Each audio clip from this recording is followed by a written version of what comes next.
Alors, j'ai énormément de retard, je m'en excuse, j'ai pris une petite pause nécessaire, mais j'ai pas arrêté de lire. J'ai une quinzaine, voire maintenant une vingtaine, à l'heure où je tourne cette vidéo de bouquins à vous parler. Mais on va bien découper ça encore en chaque mois, même si peut-être la pertinence de découper en chaque mois, pas top, mais ce qui compte c'est les livres et pas quand je les ai lus. D'ailleurs, j'espère que vous avez aimé la vidéo précédente, elle me tenait particulièrement à cœur, hein, c'est mon bouquin préféré, et j'ai essayé de faire un peu différemment, un peu plus premier degré, un peu plus sérieux, pour retranscrire tout le respect que j'ai pour ce livre, et le retranscrire fidèlement à l'écran. Mais sans plus tarder, entrons dans le vif du sujet. La suite de la duologie Hyperion, la conclusion enfin de Blackwater, l'inspiration de Bukowski, le roi Philippe IV et une inondation qui ravage la France. Alors qu'est-ce qu'on a lu en septembre? On a lu Endymion. C'est emprunté à la bibliothèque, donc je crois bien que ça fait longtemps que je l'ai rendu. Vous souvenez-vous? Non. En décembre 2022, j'ai lu Hyperion, le premier tome d'une saga de 4 tomes écrit par Dan Simmons, et véritable classique de la science-fiction dans le genre space opéra bien vénère et ultra politique. On y visait la rencontre de 7 pèlerins en direction de la planète Hyperion pour y affronter le Gritch. C'est une espèce de créature cosmico-divine, et le Gritch va pouvoir se faire réaliser le vœu d'un pèlerin. Chaque pèlerin représentait un peu un poncif de la science-fiction, et en vrai c'était chambé, c'était complexe, c'était exigeant, et le deuxième tome était malheureusement moins bon, tout en restant vraiment correct. Mais on se débarrassait un peu du grand méchant bien vite, et des enjeux aussi, en bref, ça commençait un peu à puer. Dans ce troisième tome, qui n'en est pas vraiment un, parce qu'en vrai c'est plus une ouverture à un second cycle, on est projeté plus de 200 ans après les événements d'Hyperion, et de la chute d'Hyperion. On suit un bouc qui s'appelle Raoul Endymion, qui, alors qu'il va être exécuté pour meurtre, il se voit investi d'une quête par un des anciens personnages d'Hyperion, le poète Martin Silenus, qui lui demande de retrouver la fille d'un autre personnage des 2 tomes précédents. Cette fille, elle s'appelle Aînée, et apparemment, elle serait le prochain messie qui apporterait la paix à la galaxie, si tout se passe bien. Sauf que les 12 tourtereaux, ils sont poursuivis par l'église catholique qui contrôle l'univers en fait, voilà. Et alors, qu'est-ce qu'on en pense?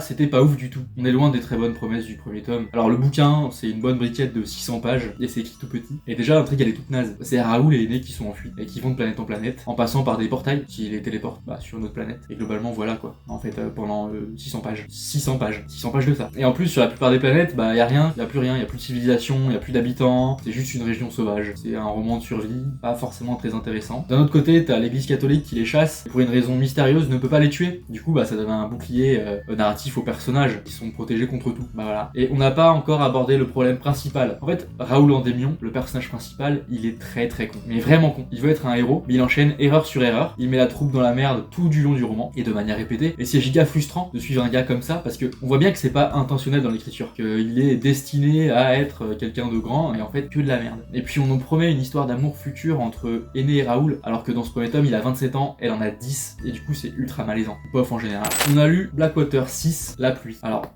ça fait plus d'1 an et demi qu'on en parle, et plus d'1 an et demi que je galère à finir cette saga pourtant très simple, voire simpliste dans son propos. Plus d'1 an et demi que je l'ai commencé. Honnêtement intrigué par la liesse populaire, les couvertures incroyables, produites par la maison d'édition Monsieur Toussaint Louverture, le taf est incroyable. Les critiques sont dithyrambiques. La saga s'est vendue à plus de 870 000 exemplaires en juin 2023 pour l'anniversaire de la publication. C'est écrit par Michael McDowell, c'est publié aux États-Unis en 1983. L'auteur, qui est aussi scénariste de Beetlejuice ou de L'étrange Noël de Monsieur Jack, est décédé en 1999. Alors, Blackwater, c'est quoi? Ça va les retardataires? Tout le monde en a entendu parler.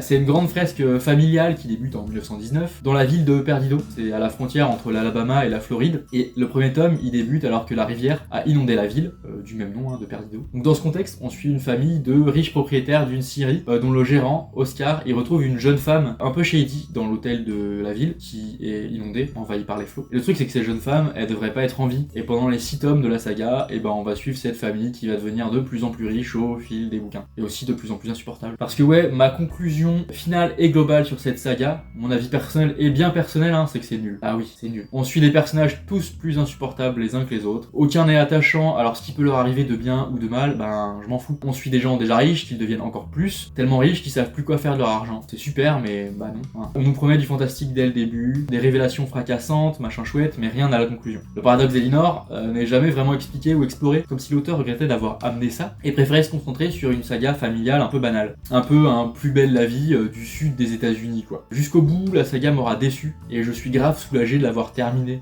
comme si on me retirait une épine du pied. Je viens de jeter l'anneau dans la montagne du destin là. Merci à tous, c'était super. On a lu Demande à la poussière. Demande à la poussière, c'est un classique de la littérature américaine, écrit par John Fante et publié en 1939 dans le pays qui a interdit les fromages à pâte molle. Publié par la maison d'édition éditions Stackpole-Sons. En France, il faut attendre 1986 et Christophe Bourgois. Le roman est semi-autobiographique ou roman à clé, selon Wikipédia. Sous-genre du roman dans lequel les personnages, du moins certains, prennent origine dans des personnages ayant vraiment existé. Donc dans Monde à la poussière, ça se présente comme le second tome d'une pseudo-saga nommée le Quatuor d'Arturo Bandini, donc se concentrant sur le début de carrière d'un écrivaillon paumé de Los Angeles, qui est en fait John Fante. J'étais bien entendu pas au courant que j'avais le deuxième tome dans les mains. Cela dit, c'est pas une saga où tu dois nécessairement suivre tous les tomes dans l'ordre pour comprendre quoi, c'est officieux. Donc Demande à la poussière, c'est l'histoire d'Arturo Bandini, qui est un type pauvre et paumé qui essaie de devenir écrivain. Et une de ses nouvelles s'est vue publiée il y a quelques années et maintenant il fantasme et il se prend pour un grand auteur alors qu'il a rien produit depuis et qu'il est giga pauvre. Dans un Los Angeles qui est fortement atteint par la Grande Dépression, Arturo il traîne dans son hôtel et dans différents cafés où il va rencontrer Camilla qui est une serveur mexicaine aussi pauvre que lui, avec qui il va développer une relation amour-haine, une relation très chelou, très toxique,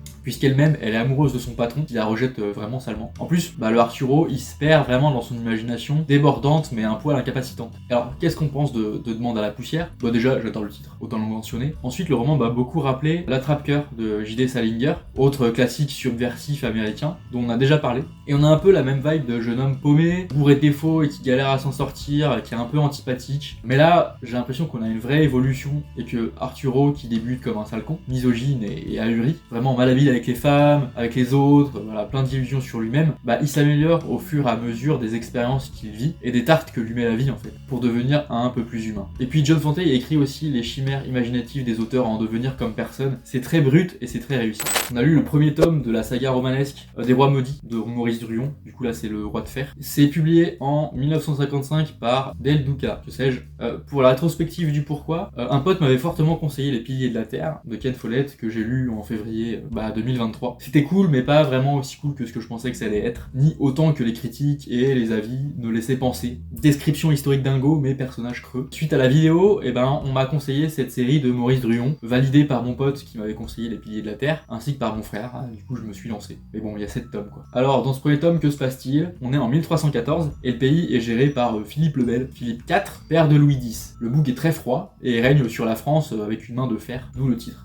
Le Roi de Fer. On rencontre tous les personnages qui gravitent autour de lui, sa descendance, ses ennemis. Ce premier tome prend pour contexte le procès des Templiers. Ces derniers, ils ont fait un peu trop peur au pouvoir en place, avec une influence sans cesse grandissante, et du coup, le pouvoir les a tous fumés. En 1314, on fume le grand maître de l'ordre, Jacques de Molay, qui maudit tout le monde quand il est sur le bûcher. Suite à cela, tout le monde va se mettre à mourir. Voilà. Et alors, qu'est-ce qu'on pense du premier tome des Rois Maudits? C'était franchement pas mal, mieux que Les Piliers de la Terre. De base, je suis pas tellement roman historique, tout ce qui base sur des événements réels, surtout autour du Moyen-Âge.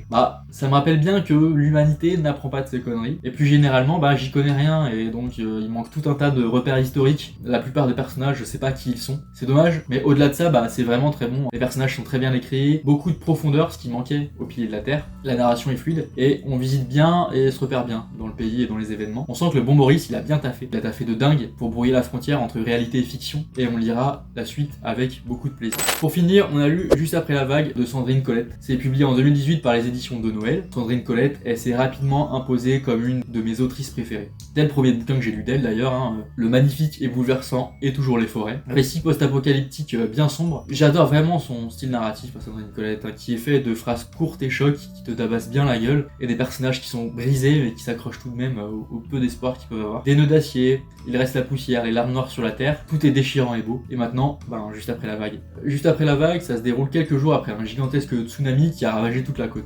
Vivant sur une colline, Maddy et Pata et leurs 9 enfants ont survécu à la catastrophe naturelle, mais l'eau continue de monter et leur île va bientôt se retrouver sous les flots. Maddy et Pata, ils organisent le voyage vers les terres, sauf que le bateau est limité à 8 places et qu'ils sont 11. Ils vont alors devoir choisir quels enfants vont rester sur l'île. Il faut en sacrifier 3. Alors qu'est-ce qu'on en pense? Mon premier coup de cœur de 2023, c'était Ténèbres, prenez-moi la main de Denis Levan. Et le second, c'était Un gars et son chien à la fin du monde. Et là, c'est le troisième coup de cœur, c'est Juste après la vague, la grosse claque. De vous à moi, j'avais pleuré qu'en lisant un seul roman, c'est La ligne verte de Stephen King. Et là, on a le deuxième. Sandrine Colette, elle nous malmène autant qu'elle m'amène ses personnages, qui sont des boules de peur et d'émotion, face à des choix qui nous dépassent, qui les dépassent. Qu'est-ce que c'est douloureux à lire, mais qu'est-ce que c'est beau et bien écrit et juste. Et puis cette fin, c'est la plus belle fin que j'ai lue cette année. la larme, hein, sans déconner. Sandrine Colette, elle s'impose vraiment comme une des meilleures plumes de l'anticipation du siècle, tu m'entends. Voilà tout pour le mois de septembre. Merci à tous pour votre écoute, merci à tous d'être restés alors que je faisais pas de vidéo. Dites-moi en commentaire quel livre vous avez kiffé en septembre, même si ça date un peu trop, hein, les potes. Promis, je vais essayer d'être plus régulier maintenant. Le prochain mois, ce sera le Philippe K. Dick chilien, ce sera l'Assassin Royal, ce sera Uchronie bien sombre et Rosamund Pike qui se bagarre, ainsi que la fin du monde. Alors au mois prochain.